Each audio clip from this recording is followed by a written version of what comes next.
Hey, what's up, Barney? How's it going, my friend? Thank you for joining me today. It's going really well. As you can tell, that music usually the guests to me will be sitting there bobbing our head when this comes on. We're like, oh, Are the guests on? there are no guests right now other than you. You're the only guest today. Oh, okay. I try to do one every 2 weeks. I don't know. Okay. Well, then welcome to my writer's room.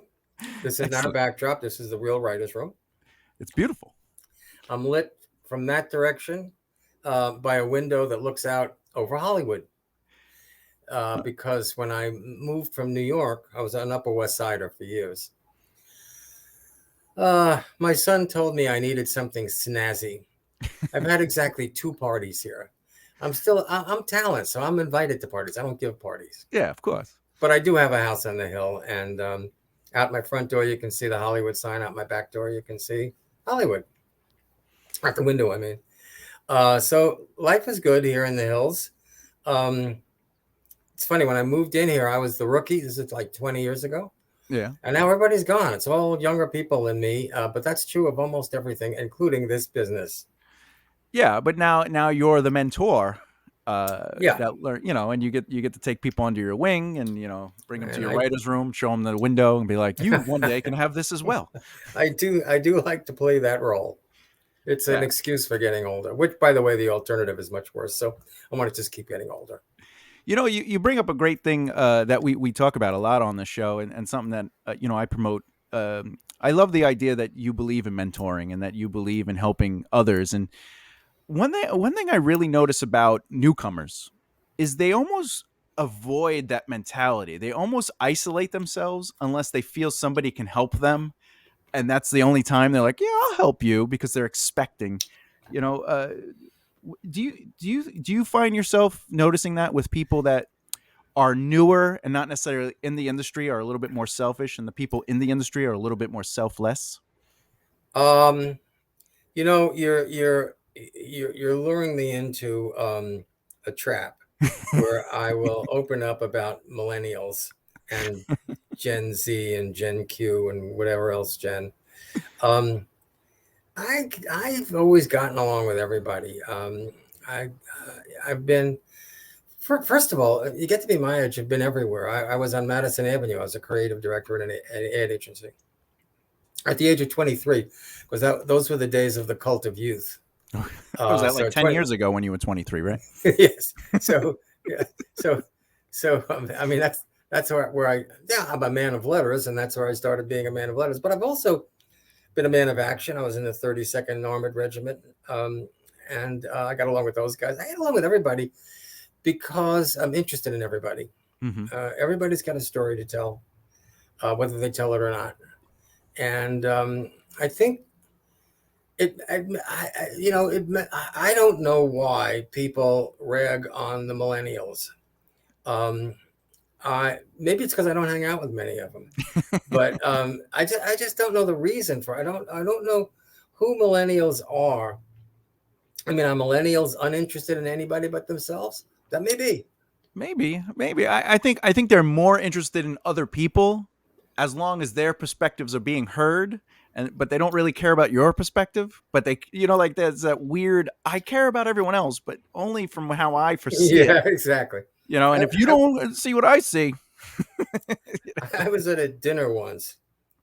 This is in my middle period when I was a journalist for the New York Times. It was a family dinner, and at the dinner was 2 cousins who we love and are like inseparable in our family, even though they're just cousins. And their kids and my kids, and my daughter had just gotten a job with Ruth Messenger, who was running for mayor at the time.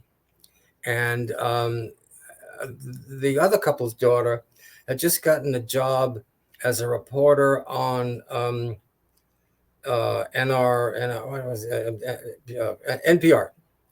And so, my wife and I are doing the usual thing. We're talking about the news from the New York Times perspective. And all of a sudden, my wife is in Columbia as a teacher and all this kind of stuff. yeah. All of a sudden, the girls start talking.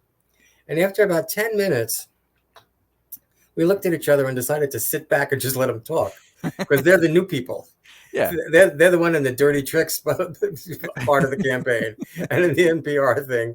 So and they've grown up to be just wonderful, solid citizens. But I remember that moment. It was like the moment when your son first beats you legitimately in one-on-one basketball. Yeah. You Yeah, realize, okay, you're always doing that thing where you let them score, you let them score, and then you come on and win. But then one day you come on to win and they kick your ass. and you're like, I am officially an observer in my life. I'm an old guy. That was the first time I started to feel old. But you Yeah. know, the best thing about feeling old is that if you do feel old, try to figure out how to feel old for a long time, because each time you move into another stage, you just feel a little older. But that's a good thing. Yeah, yeah, you got to feel older so you can enjoy what you had. Yes, You're like, oh, I yes. see. Okay. I look at life as in 20-year increments, like, every 20 years, I basically live a 20-year. The only difference is I make more noises sitting up as I get older. I think that's true for a lot of people, Yeah. because we get bored. I mean, there's a nicer way to say that. But look, I was on Madison Avenue for. Here's how old I am. I was. If anybody's seen Mad Men, that was me. I was. I wasn't Don Draper. I was. What's that gal's name? It was played by Elizabeth Moss.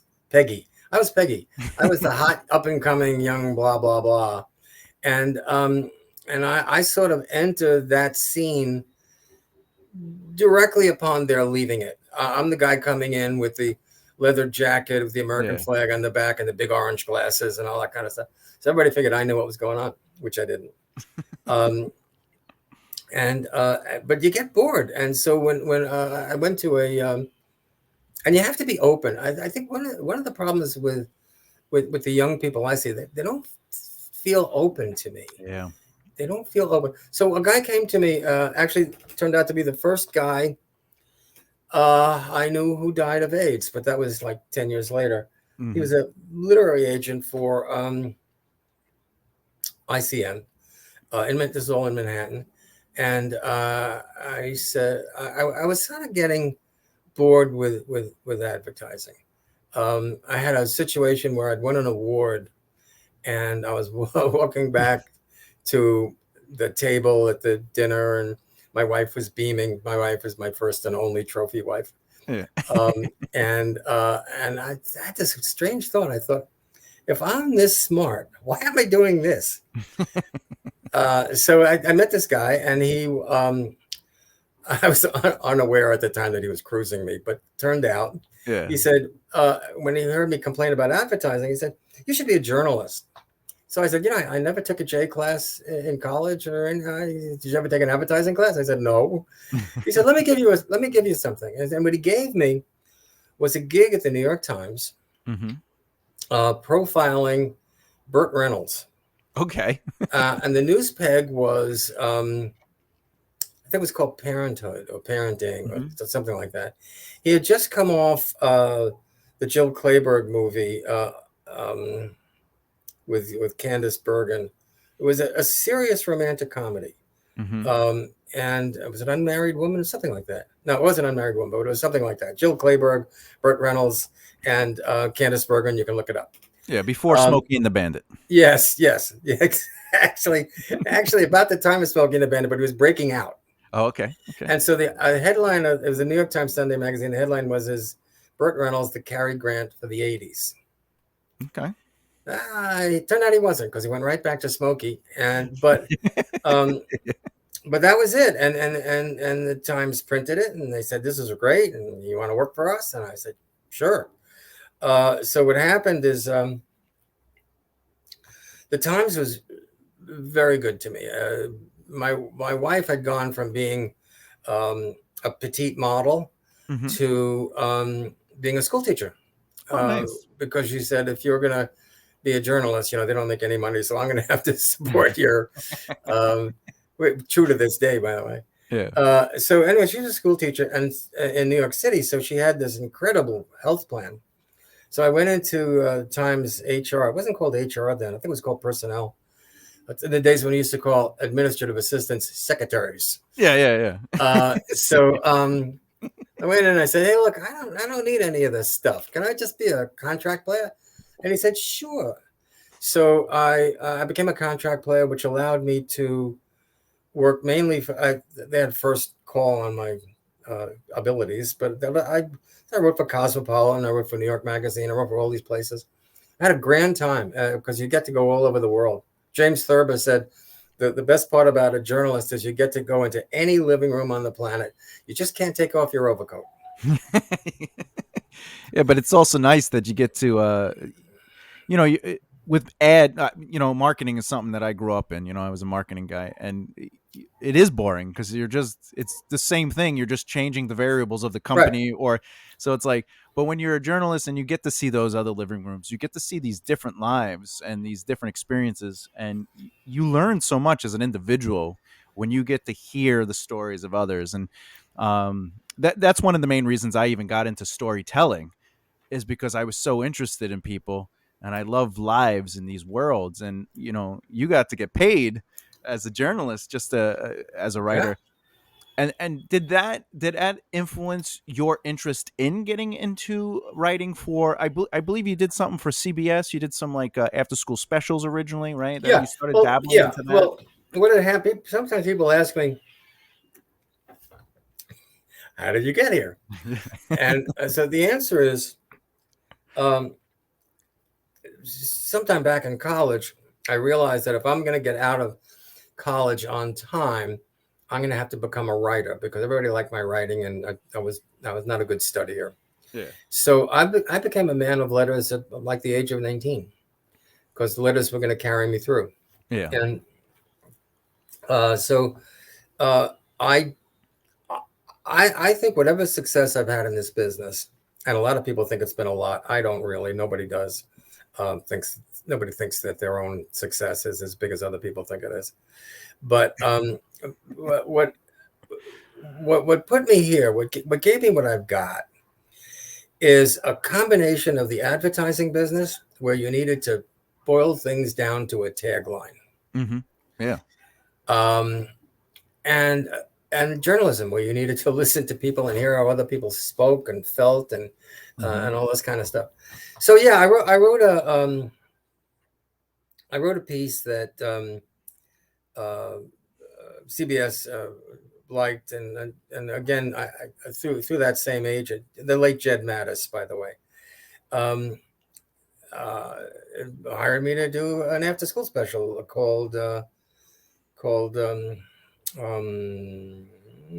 I don't remember, but it was about judo, Okay.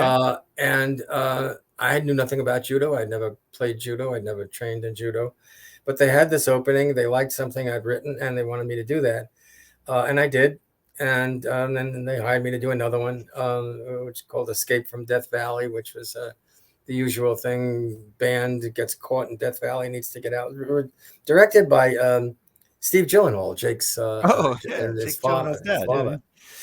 Um, and then because of that, uh, a director named Joe Zito, who had done a wonderful little B movie, a horror movie called The Prowler, had Oh yeah, seen yeah. not the after school specials, not the after school special, but a script that I had developed for what CBS wanted to do, after school miniseries, Okay. half hour, 5 nights, and this was called The Inside Out Clown, about a fat kid who goes to clown school.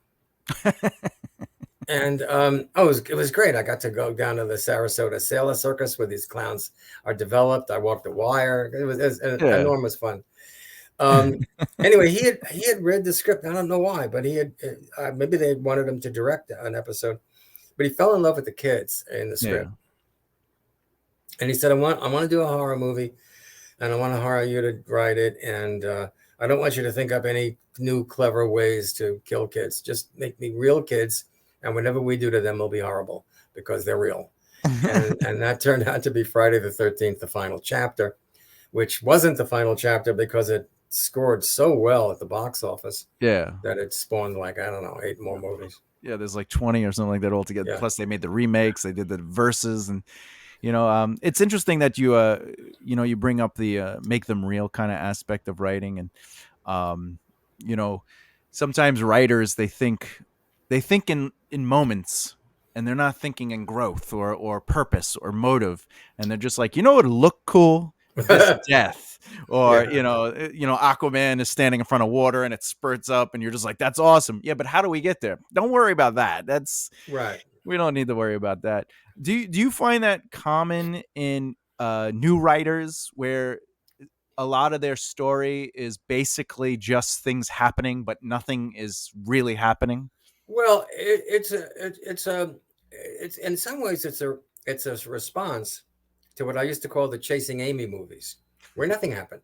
Yeah. And Seinfeld's like that. Nothing really happens. You just get to know these people and their little dramas. I've never done a superhero movie, only because I wasn't asked. See, none of this is planned. Yeah. I'm simply open.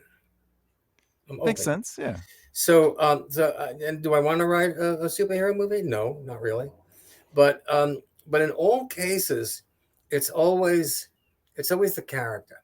And if Yeah. your character is really the character of another movie, that's not the best kind of character. I mean, I've found myself early in life saying, "Oh, it's like so and so into Have and Have Not," Yeah.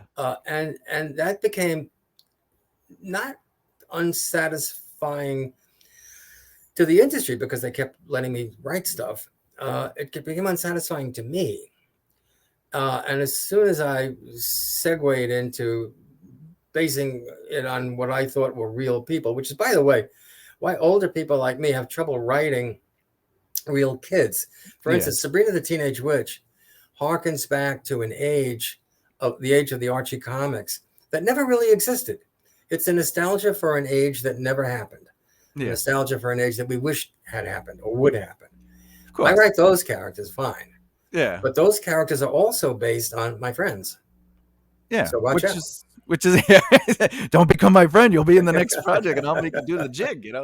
I'm glad you brought up Sabrina the Teenage Witch, and something I was thinking about that I definitely wanted to bring up with you is, aspiring writers and even some writers who slightly are outside of the industry and they're like working their way in. They don't really know what goes on in a writer's room, especially for a television show. And you were both an executive producer and the writer of one of the writers for Sabrina the Teenage Witch. My thought to you is, and I would love you to explore this if you feel comfortable enough. A writer's room is a fantastic place where you just get to play as a writer and stuff like that. But what would the typical writer's table experience be in the writer's room for something like Sabrina the Teenage Witch? Like, how would the process look like for someone who doesn't really know the industry that are listening to the show today? Well, I hate to disappoint you. I really do, because I have to admit that Sabrina was, I think, 170 episodes. Yeah. I wrote one. I did. I wrote one. That's fine. I also created Forever Night for you vampire fans. Oh, yeah. Okay. Yeah. I wrote none. I'm an inventor. Okay. I get bored really easily. I have never been in a writer's. That's not so. And the only times I've been in a writer's room is if I've been invited by somebody and I'm not working. Yeah, you're just observing. I invent stuff and let it fly. It's easy. It's remunerative. But I can't help you with the writer's room thing. I can tell you how Sabrina happened, which is kind of a funny story. Yeah, please. Which is told in many different ways, especially by me and Melissa Joan Hart, and her mother. Lovely lady, by the way. Excellent to work with. Both lovely ladies. I worked with Paula again. I'll interrupt myself to tell a story about how you get things sold in the business. Mm-hmm. I was called down to most of the time you have to write things that worm their way up in the studio. Sometimes you get a call from the studio head and you can sell something right in the room. So I was called in to to write another movie for Melissa, because Melissa had done Clarissa Explains It All before then. So in the 80s, right? Yeah. So I'm there with the Nickelodeon head, and I have not a clue. But I'm in a cab, a taxi cab, going downtown to the meeting. I lived on the Upper West Side, there on the in the West Side in the Midtown. And I thought, I got nothing. So I sat down and I said, I want to do Teenage Mad Max. And they went, Okay. wow, that's great. I sold it right in the room. The next thing I got was a check and then a contract and stuff like that. In this business, sometimes the check comes before the contract. Sometimes it never comes, or whatever. And guess what? Melissa wasn't in it. She didn't want to be in. She's like, I'm not Mad Max. But when you go into, it was a gal named Leah Moreno, who was wonderful, and Dino Gorman, who I think is in Lord of the Rings. We shot it in Australia, but that's how you sell something. You have something in your hand besides your bright idea. I had Melissa in my hand. So Yeah. Paula and I divided up the shoot where I did all the prep because like I said, I'm an idea guy. And Paula did the shoot because I don't really like dealing with actors. I mean, I can, but I don't like it. So anyway, so here's how Sabrina happened. So back in the advertising days, again, my advice to everybody is if you think you can write, just keep open and keep writing. Yeah. So I'm in the business. I'm at Dina House at Greenthal, whose stock and trade was entertainment, Broadway shows, movies. In those days, the headquarters of the studios were in Manhattan, and the studios themselves were out here. So Dina Hauser had 20th, Paramount, people like that. But also, the thing that I had learned as a journalist is you can't stay in your seat every day of the week. Yeah, every week you got to get out there. So I did a lot of moonlighting, and one of the places I moonlighted for was a terrible place called Cinemation, which did I can't look it up sometime. It's terrible. But the woman who was in charge of creative advertising there, and I became friends. And one thing led to another, and we decided we wanted to write something together.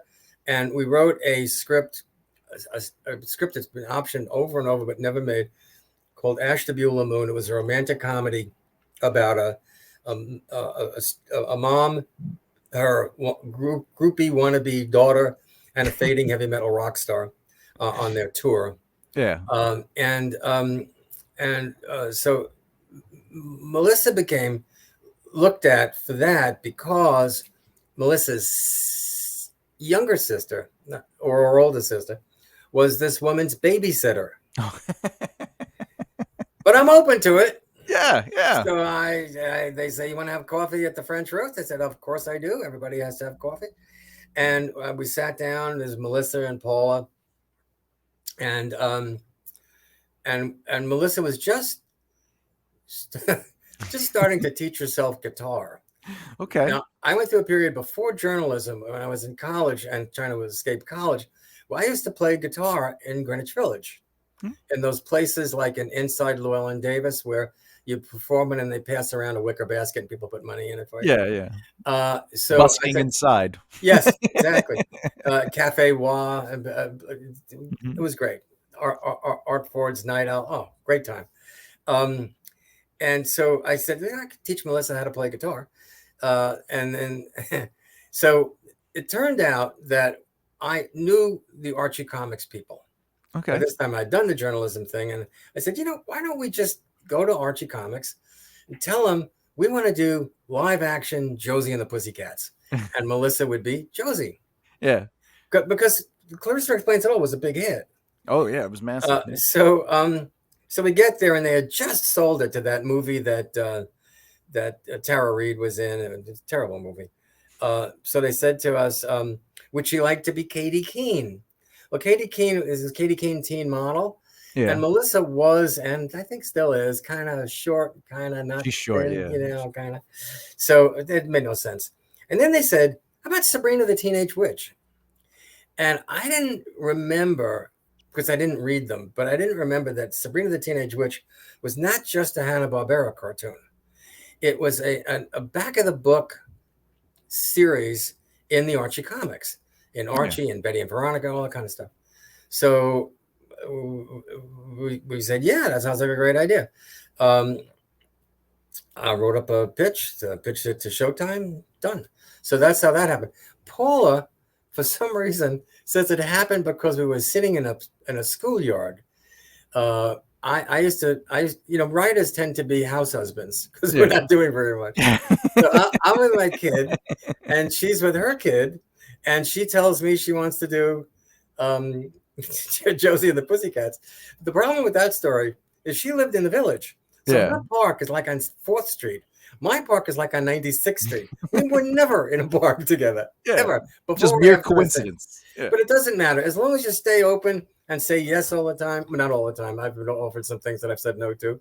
Yeah, you got to say no You know, once in a while, especially when yes. it kind of contradicts your brand, like Yeah. what you care about. Yeah. Yeah. Yeah. So I can't enlighten you about the room, but I can tell that funny story about how Sabrina the Teenage Witch got taken out of the chorus and brought into the limelight. Yeah, and it turned into it had the first series, and then I believe they made something on Netflix. You were involved in that, right? To the No, Netflix. no, no, no. Oh, I was just involved in the series. I wasn't involved in the cartoon okay. or the chilling adventures of Sabrina. However, my house on the hill is partly owed to Sabrina, so Yeah. I Yeah. have no complaints. Yeah, and that's basically how you became an executive producer for Sabrina the Teenage Witch. Is basically you helped develop the show from with the pitch, right? Where Well, they're like, no, here's how I became an executive producer. Executive producer is a version of PA, production associate. So, yeah, you could fall PA off on people when you don't really want them around and you don't want them in the deal. Like, we'll make you a PA. And EP is the same thing, except they pay you a lot of money.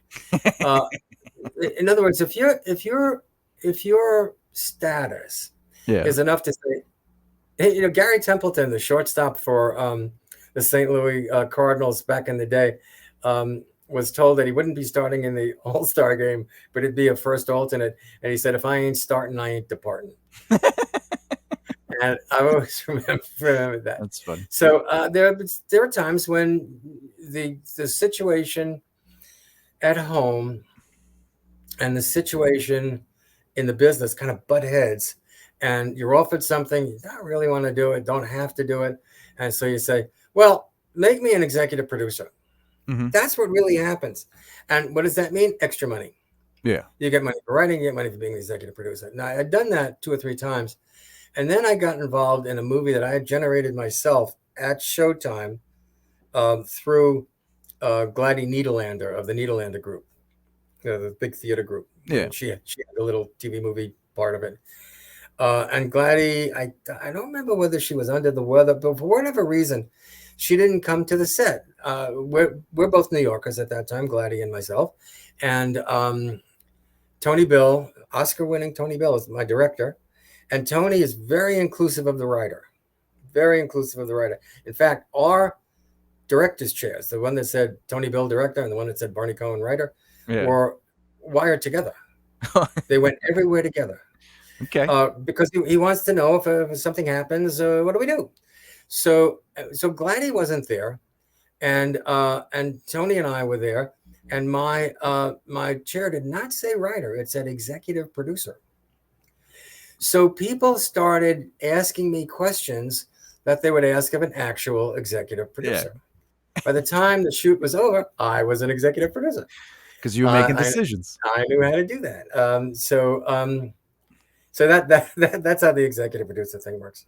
That's funny though. But you're right. And not a lot of people even know what a producer is, let alone an Right, executive producer.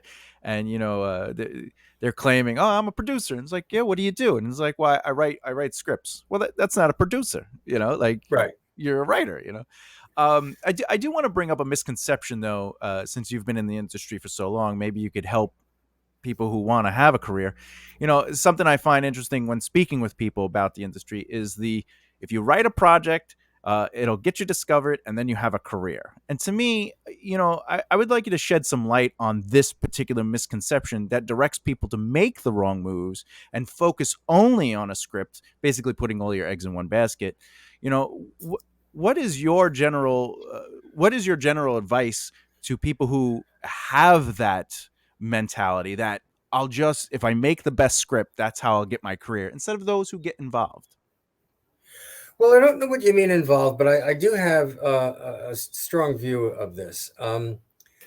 If you, first of all, if you think you can write, the college professor who got me to be an English major said, if you think you can write, it's a sin not to throw away the rest of your life finding out whether you're right or not. I like that. That's a Um, good quote. yes, and that was very appealing to me. She was also the, the editor of the fiction editor for the Massachusetts Review of Literature, so she was a real person, and I took that to heart. There are people that I know that get into the business and they immediately gravitate to crew. Mm. If you want to stay in crew, that's a good place to go because you can rise essentially to something like an editor or something like a director. But the best path really is through your script because, as Spielberg said and everybody else says, in the beginning is the word. Yeah. And so if you think you have writing talent, it's a sin not to pursue that, to try some other way.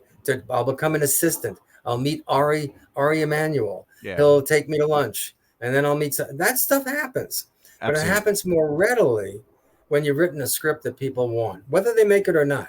They Hmm. they just they want it. Yeah, and that's what getting involved means. It means that you're just around the people, and you let the selfless aspect of your journey kind of propel you instead of the selfish, where you're just like, I have a script. I'm only going to accept anything that makes this script happen, and these people get lost in this self-destructive path. That's putting blinders on. Yeah. Today, I get scripts submitted to me all the time from people all over the country because we have Zoom. Yeah. So I can read the script if I like the elevator pitch, and then we can get on the phone on the Zoomer or with the Skyper or whatever we're on now, and eyeball each other, which Yeah. which is important. Yeah, especially because you and I know I'm a lot younger than you, but we come from an industry where phones had wires on them, and Yeah, and you had to meet up in person, and it was a yeah, whole. Now it's, hey, you want to meet? I got 10 minutes, and you yeah, just jump right on the thing. yeah. Um, I would love to talk a little shop with you, a little writing Sure. shop, if and the writing process is a little different for each person, obviously, and even one pantser to another pantser is going to have their own method to get their stories out. And I'm a major outliner. Like I love outlining. I love getting all the detail, just because my brain is pure architect brain. But I also like the discovery process once I start writing off of the outline. What for those who like you said, you wrote an episode of Sabrina, you wrote the Friday the 13th film, you've wrote some cartoons as well, Masters of the Universe and stuff. Yes, I am. What is your process when it comes to getting stories out of your head? Are you an outliner or a pantser? Do you just let it? How do you get the story from your head to the page? Back I mentioned that I played guitar and a little harmonica back in Greenwich Village back in those days. Uh, it was always something of a problem for me. This is before I knew I was going to be a writer. I was just trying to get happy. Um, Whether the lyrics come first or the music comes first, Hmm. because it was just me. It was not a group. Yeah. It was not a garage band. It was just Barney and his guitar. Um, and sometimes the lyrics came first. Sometimes the music comes first. Yep. It's pretty similar to my process of writing. Sometimes the outline comes first. Sometimes that feeling of I can do anything now comes first. Hmm. The problem with the latter, which I'm drawn to, is that you often find yourself in periods where you can't do the thing you want to do. You just can't. You're blocked. Yeah. E.B. White said writing is like um, dipping a quill into your forehead, and when it starts to bleed, you start to write. Um, and that happens. It's much easier if you're fully outlined. If you know, Yeah. if I used to when I thought I had to outline something, I would divide everything into threes. Chekhov's law of threes. Um, this is not part of Chekhov's law of threes, but I will credit him for it because he's got a bigger name than me. Yeah. Beginning, middle, and end. Yep. That means the first the first third of that, the beginning, needs to have a beginning, middle, and end. Yeah. And the middle has to have a beginning, middle, and end. Yep. And the finale has to have a beginning, middle, and end. That's right. Because the reason is these are the people sense curtains. They sense them. It's innate. And so when a curtain happens, that moves you through the project. Yeah. If it's a 1 minute spot, which I've done, you have to move the person through the project. They have to feel like a curtain going down, curtain going up, curtain going down, curtain going up.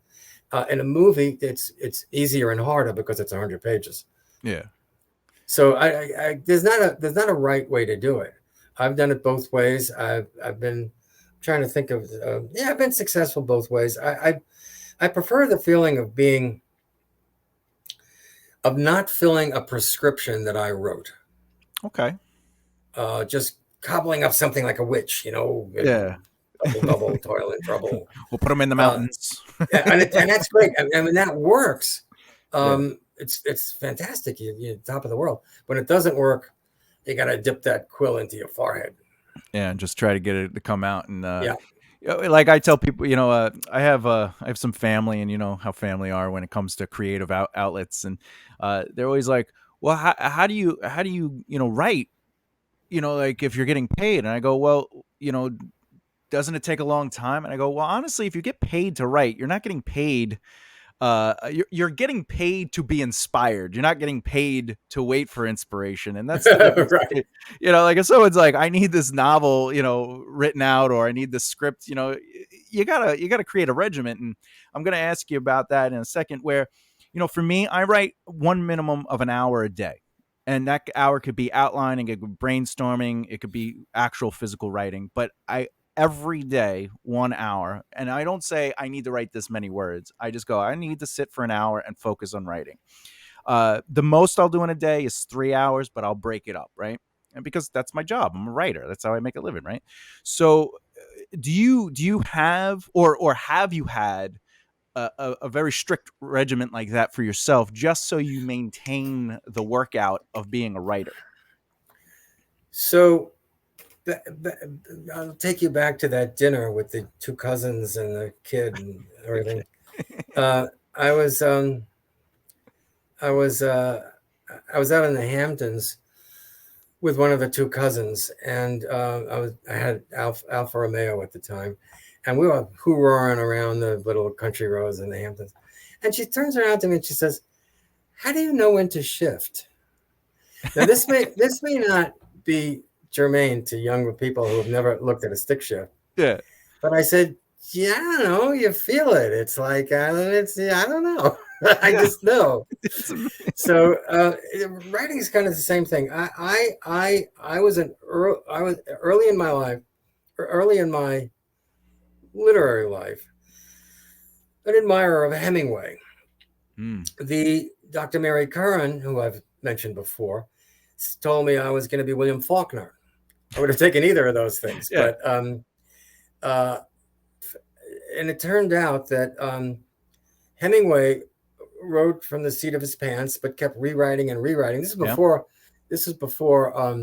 computers, so you had that image of crumpling the paper and throwing it away.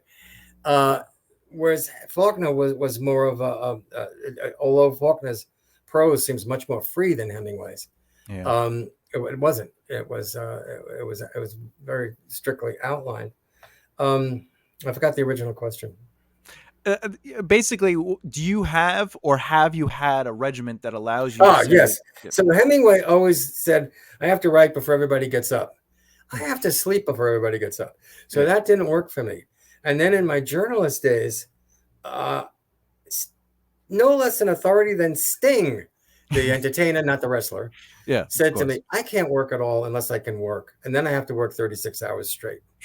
Yeah. And that's sort of me. Oh, so you're a block worker where you're just like, I'm motivated. Let me go until I'm exhausted. Yeah. Then I take some time off. And your wife yells at you, dinner, breakfast, whatever. Yeah. And Hemingway was notorious for working in a cabin. He had a cabin off his house, and he worked for 6 or 7 hours, get about 500 solid words down on page. And, he's Hemingway. Yeah. And, his wife was always like, "You're never at home." And he's like, I don't want to be bothered. I want to write.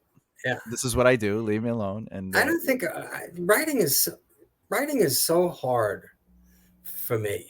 yeah, Um, that you went to college, you went to parties, you threw up a lot. Some people throw up like go right back. I yeah, throw up like an anvil's coming up. yeah, So there are different kinds of throw uppers, and writing is kind of like throwing up. Uh, so I I don't think you can pattern your writing on somebody else's work style. You could pattern it on their literary style, yeah. Agreed. Agreed. but trying to say, oh, Hemingway got up at 4 a.m. and he wrote till the sun came up, and Yeah. I no, no, not Well, like I have a client, and I do about 21,000 words a week. That's ah, that's that's what I do. When it comes to novels, when it comes to scripts, it's a little different. Obviously, the sure, the process is a little different. Uh, but she would always try to be like, "Well, do I have to?" I was like, "If you wrote 1,000 words a week and they were comfortable and the words meant something and you had control over them, that's all that matters. And remember, your first draft is crap anyway, so you shouldn't really be focusing on hours and hours of does this sentence work. Get the draft out, yeah, and then you're going to be editing your book, especially a novel, 4 or 5 times before you even let the line editor touch it. right, So and you're right. We as writers, we have to find our rhythm, our yeah, regiment that works for us. And even Stephen King is notorious for he's like, I work 5 to 6 hours. I write my 1,000 words, and then that's my day, and then I do whatever I want for the rest of the day. I don't even think about my book, and that's Stephen King. So everybody is different, So, but yes, yeah. I couldn't do that. When I say I work for 36 hours straight, I mean I work waking, sleeping, writing, whatever it is that thing's on my yeah, mind until it's done. And then somebody else told me, I think this was my journalist, I remember Steve Tessage, the late I know a lot of people who are late, but the late Steve Tessage, who won an Oscar for Breaking Away, said, here's how you know you're done. You go through that thing, and all you change is the punctuation. You're done. that's the way you got to do it. I mean, Yeah. yeah, absolutely. Continuing on with the writing process, and when I'm speaking with other writers, we're always debating that one thing that I'm sure you've debated with many other writers, especially growing up in the industry, is like, what elements are important to a story? Like, which one is more important than another? And I personally think like every element is important at different values. I don't think one element is more important than the other, but obviously you need narrative, you need character motivations, and you need some form of conflict for a good story to happen. And in your opinion, what elements do you need in your stories for you to be happy with Well, something you wrote, or even when reading works of others? Well, I will take you back to another story, Okay. the advertising days, when I was a hotshot copywriter, and then they came to me and said, "We'd like you to become a creative director." I said, "Oh, cool." And they offered me one of two movies. I could either do Tora Tora Tora Okay. or Patton. Um, and this old guy who was real smart about this stuff said, "Take Patton.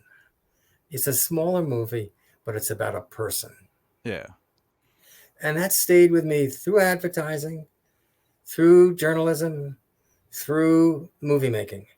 It's always about a person.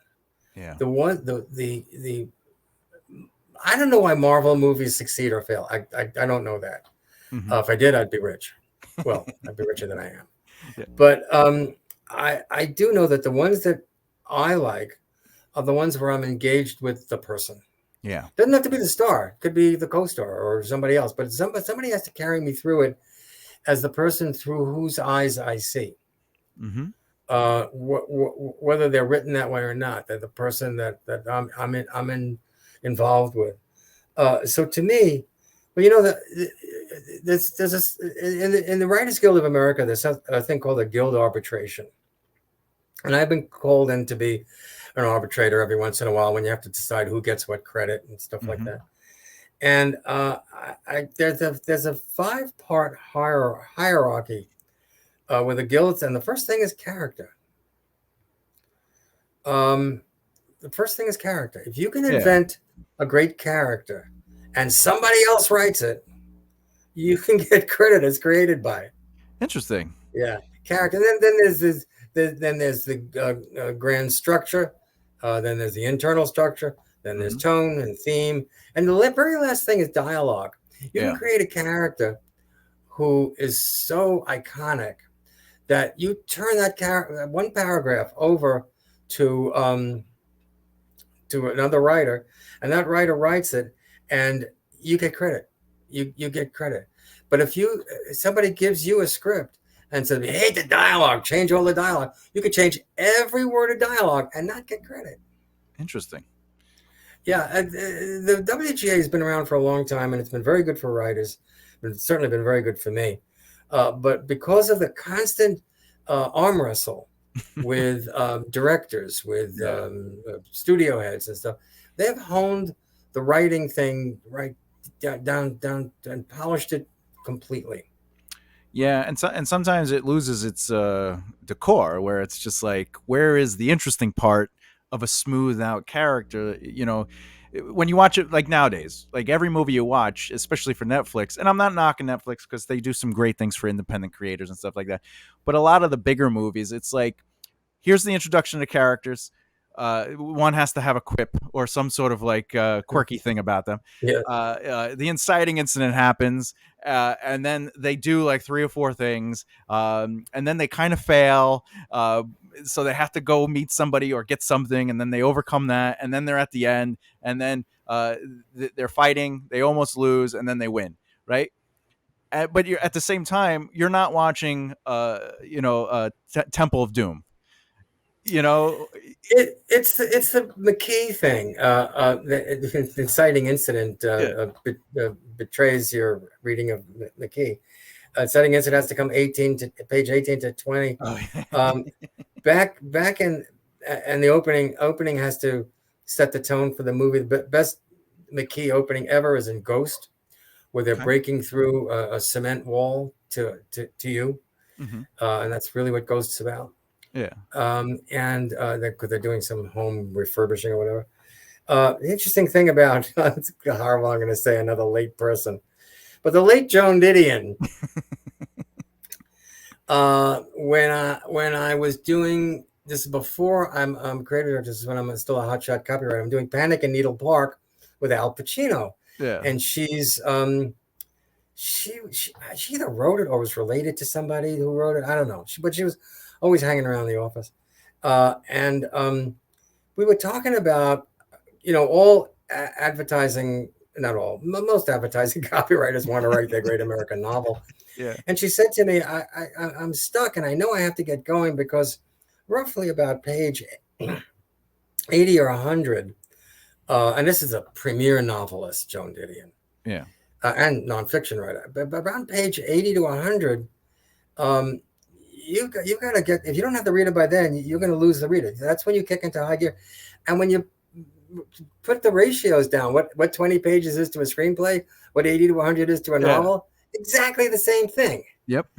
So good writers know that, but they don't need McKee to tell them that. Yeah, exactly.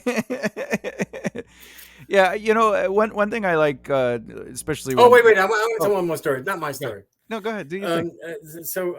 I'm gonna forget who the writer was, but a very old writer published his first novel. He was 92. This was about 10 years ago, Mm-hmm. and This so was he his first novel. His first novel. Okay, cool. 92, and I'm thinking, wow, just in time. And the NPR guy was talking to him, and he said, but this isn't your greatest work. Your greatest work was Bad Day at Black Rock. Bad Day at Black Rock is a great movie, an MGM movie about a wounded veteran who has no arm. He only has one arm, who goes to a small town to give a medal posthumously to a guy that he fought with, but that guy was Japanese, and it turns out that the town has already killed his father, and because he was Japanese, blah blah blah. The point was, the guy says, I didn't really write that. MGM in those days had a building where they just had a bunch of writers there, and they would throw these writers scripts that Yeah. were too good to throw away, but not good enough to shoot. Yeah. He says, I took off his arm. That's not a movie with if Spencer Tracy has two arms. It's just a guy. Yeah. Yeah. Yeah, took off his arm. You gotta, it's the little things, Yeah. you know. I would almost say you got to hand it to him, but what I was saying, about story and stuff like that. A lot of the people, like when I work with them for their stories, I go, whenever you're like lost for what to do next. Basically, you're supposed to introduce information to your audience and then challenge that information. And as long as you're doing that, you're creating movement and purpose in your stories. And Stephen King is famous for saying basically that he's constantly trying to put his characters in the corner and seeing how they get themselves out of it. And that's Right. what keeps his books. I'm not a huge Stephen King fan per se for him because I'm not a horror guy, but the way he looks at writing is like, yeah, we don't watch movies to watch things happen. We watch movies for people to get out of situations or to deal with emotional stuff that we can relate to. And that is that, all right, here's, I had a child when I was 15. That's the information we give to the audience. Now she's 60 and the child is, 40, and she meets somebody and has a really great friendship, but we already have the information that she gave away her child when she was X years old. So when it turns out that that person is actually her long lost child, now we're interested in the story. So that's just, but it's I'm picturing the arm thing. That's such a funny story. That's just a great idea, and it changed the character completely. Yeah, it's some people think writing is difficult, but sometimes you just got to take stuff away. When yeah, that's right. My editor at the Times, when I was complaining bitterly about losing something, he says, the people who read this don't know what's out. They only know what's in. Yeah, exactly. Exactly. There's a scene in Bad Day at Black Rock where Spencer Tracy beats up Ernest Borgnine and Lee Marvin. Yeah. Now, if he's got both his hands, he's just a tough guy. If he's got one hand, yeah. My wife calls movies reality checks. You go through your life and you have your own little dramas. Everybody's got little dramas, and then here are people who write and who are like McLuhan said, kind of the seers of the future, and you see how they handle characters and what those characters do. I didn't like horror. I got into horror because it was remunerative and I was building a family. But I always said that the only thing I wanted to deal with in horror was that fuck me moment. Can I say that? Yeah, you can. That fuck me moment where you're about to be killed and you realize I should have gone down the basement. Why'd they go upstairs? Yeah, that interested me, that moment. And I have that with COVID. No, I do. I take all my vaccinations. Yeah. After this thing, I'm going to go take a COVID test because I was with some COVID people the other day. Because I don't want that moment of saying, oh, God, I should have, done that thing. Yeah, why didn't I do that thing? Yeah. And, to ease your nerves about the cursing, we're actually going to beep out everything but the curse word. So it'll just be a lot of beeping through the interview. That's great. I served in the Army with a guy who used to yell, fuck, shit, piss, hell, damn, suck, blow, might, beat. I forgot the rest of it. It was a wrong thing. And that's just to get the floors mopped. Yes. So we're coming up on an hour, and I have one more question I definitely want to ask you, but okay. Thank you again for giving me this time, and as you can see, I enjoy it. Yeah, you're right. I love hearing your stories. Normally I'll I like to interrupt and try to get them to go somewhere, but you're I'm a storyteller. That's right. So my thing is, what are words of wisdom for people who are interested in getting in the industry as a writer? And, again, staying away from the, I'll just write the greatest script in the world and that's how I'll get discovered. What would your advice be for somebody, 18 to say 40, who are like, I really want to get in the industry as a writer? What is a very general, common path that I should focus on to get into the writer's room?